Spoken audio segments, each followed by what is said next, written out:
Tabaski de 2024, je crois que c'est une fierté pour tout fils de l'abbé de pouvoir se lier habituel et de partager ces moments empreints d'émotion et de convivialité avec nos parents qui sont là.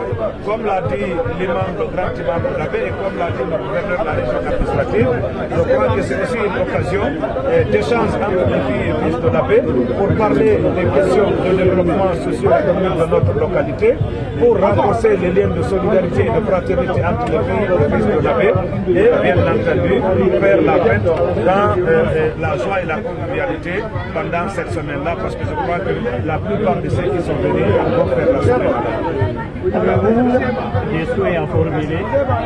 Bon, écoutez, oui, bien entendu, c'est d'abord souhaiter bonne fête de Tabaski à l'ensemble des fidèles musulmans du monde, particulièrement à celle de l'abbé, mais également souhaiter que la paix, la stabilité et la quiétude sociale règnent dans notre pays. En tant qu'acteur politique également, souhaiter que le processus de transition en cours dans notre pays puisse suivre son chemin normal et que la transition prenne fin dans les bonnes conditions.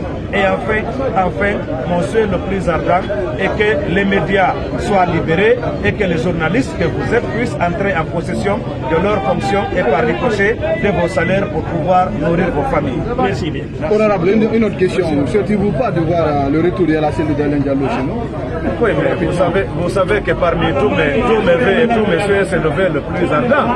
Comme l'a dit lui-même le président Sékou Dalen Diallo, je suis convaincu que dans les prochains mois, il sera parmi nous en Guinée, parce que, comme vous le savez, tout ce qui a été dit par rapport à son dossier Air Guinée, c'est un dossier vide de sens, un dossier d'une vacuité qui ne dit pas son nom, c'est harcèlement politico-judiciaire, et donc je crois que tout cela va prendre fin dans les prochains mois, parce que comme nous l'avons dit, la transition doit prendre fin le 31 décembre 2024, conformément à l'accord signé par le CNRD avec la CEDEAO au nom du peuple. On a vu beaucoup de militaires ont été radiés, dont le fils de la SN. Disons que notre pays n'avait pas besoin de tout ce qui est en train de se passer. Nous devons tirer les leçons.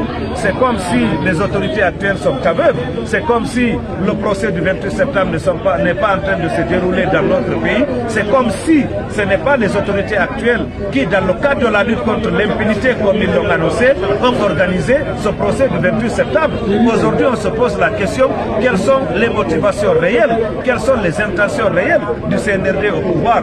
Notre pays n'avait pas besoin de tout ça. Nous avons connu des colonels qui ont été humiliés et radiés hier, qui ont été réintégrés par d'autres forces qui sont arrivées. Quand vous prenez le cas du général Amara Kamara, aujourd'hui, ministre secrétaire général à la présidence, il a subi l'injustice à un moment donné.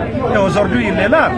Le général Idi Amin, ministre de la Défense nationale, à un moment donné, il avait été lui aussi envoyé du côté du Kiba. Il est venu parce que la prise du pouvoir a eu lieu. Donc je crois que nous devons tirer les leçons. Le CNRD doit tirer les leçons. Je dirais au colonel qu'il n'est pas tard pour encore rectifier la transition. Donc c'est une injustice. Non, disons que pour moi, notre pays n'a pas besoin de tout ce qui est en train de se passer.